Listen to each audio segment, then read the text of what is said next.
बाप बेटे की रुलाने वाली कहानी। राज एक कॉलेज में छात्र था। उसने एक डीलर के शोरूम में एक सुंदर स्पोर्ट कार देखी थी और वो लंबे समय से अपने लिए एक ऐसी ही कार चाहता था।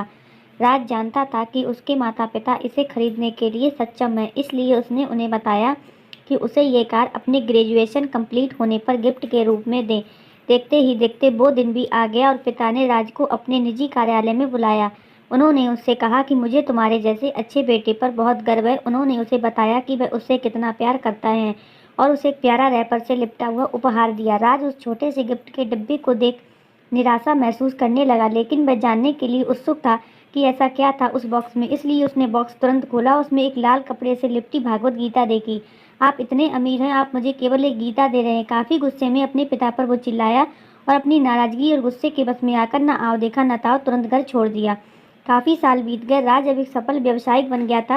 वह अपने जीवन में खुश था। उसकी शादी हो चुकी थी और उसके 2 बच्चे थे। उनका परिवार एक सुंदर घर में रहता था, लेकिन उसके पिता के साथ टूटे रिश्ते के कारण उसकी आत्मा अभी भी आहत थी। राज अपने पिता का घर छोड़ने के बाद कभी उनसे नहीं मिला था।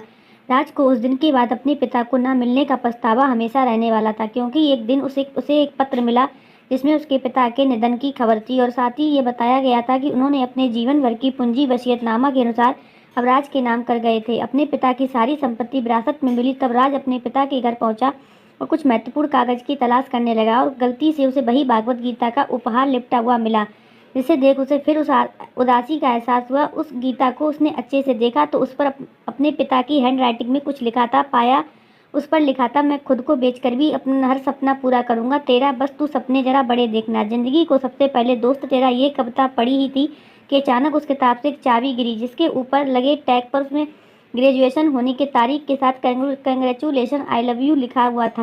राज के सर के ऊपर से उसके पिता का साया पहले ही उठ चुका था और आज उसकी जिंदगी का सबसे बड़ा गलती के बारे में जानकर उसके पैर के नीचे से जमीन खिसक गई। इस दिन राज को आंखें और रूह दोनों पछतावे के आंसू से रह गईं। ये स्टोरी आपको कैसी लगी प्लीज़ कमेंट में बताइए।